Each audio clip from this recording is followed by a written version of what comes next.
Good morning বন্ধুরা, আমি আবারও ফিরে আসলাম ডেইলি শিলচরে। ডেইলি শিলচর পক্ষ থেকে আপনাদের সবাইকে নমস্কার এবং ডেইলি শিলচরে আপনাদের সবাইকে স্বাগতম। বন্ধুরা, প্রতিদিনের মতো আমি আবারও আপনাদের জন্য সকালের বিশেষ গুরুত্বপূর্ণ সংবাদগুলো নিয়ে আসলাম। বন্ধুরা, আপনারা যারা চ্যানেলে নতুন রয়েছেন, আপনার চ্যানেলটিকে অবশ্যই সাবস্ক্রাইব করে রাখবেন। আমি যখনই পরবর্তী ভিডিও নিয়ে আসবো আপনারা সঙ্গে সঙ্গে দেখতে পারবেন।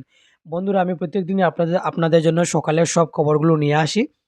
বন্ধুরা, এবং ভিডিওটা দেখার সঙ্গে সঙ্গে লাইক এবং শেয়ার করতে ভুলবেন না। আজকের সকালের বিশেষ গুরুত্বপূর্ণ খবরগুলো হলো: ঝাড়খণ্ডে উপজাতিদের জমি কেড়ে নিচ্ছে মুসলিমরা। হিমন্ত, সংঘর্ষ পীড়িত গ্রামে যেতে বাধা অসমের মুখ্যমন্ত্রীকে।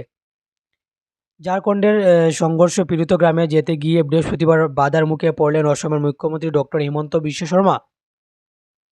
ঝাড়খণ্ড বিধানসভা নির্বাচনের জন্য বিজেপির ইনচার্জ হিমন্তর জন্য দায়ী করেছেন ঝাড়খণ্ড সরকারকে।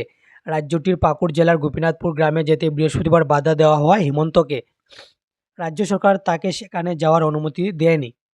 উল্লেখ্য, গোপীনাথপুর গ্রামে দুই গোষ্ঠীর মধ্যে তুমুল সংঘর্ষ হয়েছিল ২৬ জুলাই। ৬ পুলিশ কর্মীসহ সেদিন আহত হয়েছিলেন ২৬ জন।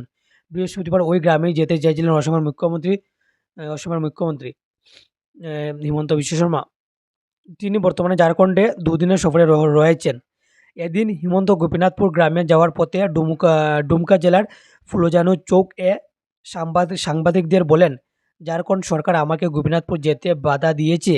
একজন মুখ্যমন্ত্রী যদি সেখানে যেতে না পারেন, তাহলে ভেবে দেখুন সাধারণ মানুষের কী অবস্থা। তবে তিনি এদিন পাকুড়ে কেকেএম কলেজ হোস্টেলে যান এবং উপজাতি পড়ুয়াদের সঙ্গে সাক্ষাৎ করেন। আহতদের চিকিৎসার ব্যবস্থা করতে রাজ্য সরকারের কাছে আর্জি জানান তিনি। মাধ্যমিকে প্রশ্নপত্রের নতুন আদল, অনলাইন শিক্ষায় জোর। সম্পূর্ণ নতুন পদ্ধতিতে হবে এবছরের মাধ্যমিক পরীক্ষা। শিক্ষার্থীদের জাতীয় স্তরের প্রতিযোগিতামূলক পরীক্ষায় বসতে এখন থেকে জোর দেওয়া হবে বিদ্যালয়গুলিতে, জানালেন শিক্ষামন্ত্রী ডক্টর রমেশ পেগু। সাংবাদিকদের সঙ্গে মত বিনিময় করতে গিয়ে তিনি জানান, কোভিডের সময় রাজ্যে অনলাইন পড়াশোনা করানোর চেষ্টা করা হয়েছিল। এখন রাজ্য টেলি এডুকেশন স্মার্ট ক্লাসের সঙ্গে আইসিটি ব্যবস্থা মাধ্যমিক স্তরে বিদ্যালয়গুলিতে করা হয়েছে। এই ব্যবস্থা থেকে শিক্ষা বিভাগের মধ্যে মুখ্য কার্যালয়ে স্টুডিও থেকে সারা রাজ্যের ৭,৭৭৩টি বিদ্যালয়ের সঙ্গে যোগাযোগ স্থাপন করা হয়। কথা বলা হয় শিক্ষকের পাশাপাশি উপস্থিতি থাকা ছাত্রছাত্রীদের সঙ্গে। শিক্ষামন্ত্রী আরও জানান, বিদ্যালয়ের পরিকাঠামো, শিক্ষক, পাঠ্য বই এবং অনলাইনে গুণগত শিক্ষা দেওয়ার উপরে জোর দেওয়া হয়েছে। তবে অফলাইনেও পড়াশোনা চলবে। শিক্ষা সেতু অ্যাপের মাধ্যমে উপস্থিতির হারের উপরে নজর রাখা হচ্ছে। শিক্ষার্থীদের উপস্থিতির হারে যাতে বাড়ানো যায় তার ব্যবস্থা করা হচ্ছে, কারণ উপস্থিতির হার বাড়লে স্কুল ছুটের সংখ্যা কমানো যাবে বলে মনে করেন শিক্ষামন্ত্রী পেগু।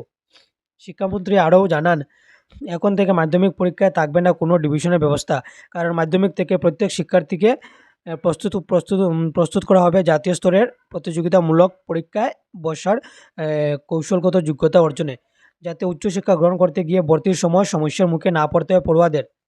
তিনি আরও জানান, মাধ্যমিক কিংবা উচ্চ মাধ্যমিক কেবল পাস ফেলের ফলাফল থাকবে না কোনো ডিভিশনের কথা। পরীক্ষার্থীরা ব্যক্তিগতভাবে তাদের পরীক্ষার নম্বর জানতে পারবেন। ফলাফল ঘোষণার পর তা ডিজি লকারে পাঠিয়ে দেওয়া হবে। শিক্ষামন্ত্রী রমেশ পেগু আরও জানান, এখন থেকে মাধ্যমিকের প্রশ্ন তৈরির প্রক্রিয়া বলানো হবে। কী ধরনের প্রশ্ন আসতে পারে তারও একটি আভাস দিতে হবে ক্লাস নেওয়ার সময়, যাতে শিক্ষার্থীরা প্রস্তুত থাকতে পারে। এর জন্য শিক্ষকদেরও প্রস্তুত হতে হবে, না হলে ছাত্রছাত্রীদের সঙ্গে শিক্ষকরাও পিছিয়ে থাকবেন। অমৃত বৃক্ষ আন্দোলন 2.0 সূচনা করলেন মুখ্যমন্ত্রী 2.0। মুখ্যমন্ত্রী ডক্টর হিমন্ত বিশ্ব শর্মা বৃহস্পতিবার দিসপুরস্থিত মন্ত্রীদের আবাসিক চত্বরের উদ্যানে একটি অশোক গাছের চারা রোপণ করে অমৃত বৃক্ষ আন্দোলন 2.0 আনুষ্ঠানিকভাবে শুভারম্ভ করেন। অসমের সবুজ আবরণ বৃদ্ধি করা, বনাঞ্চল ছাড়াও গাছগাছালির পরিসর বৃদ্ধি করা, রাজ্যের সবুজ অর্থনীতি এবং কৃষি বনানীকরণ খণ্ডের উন্নয়ন সাধন ইত্যাদির লক্ষ্য সরকার রাজ্যের নাগরিকদের এই আন্দোলনে যুক্ত করে গত বছর অমৃত বৃক্ষ আন্দোলন শুরু করেছিল। এবার একটি গাছ মায়ের নামে শীর্ষক থিম নিয়ে অমৃত বৃক্ষ আন্দোলন 2.0 শুরু করা হয়েছে আজ থেকে। বাড়ল বিমান ভাড়া, বাণিজ্যিক গ্যাসের দাম। বাড়ল জেট ফুয়েল ও বাণিজ্যিক গ্যাসের দাম। বৃহস্পতিবার এভিয়েশন টারবাইন ফুয়েলের এটিএফ দাম 2% বৃদ্ধি করা হয়েছে।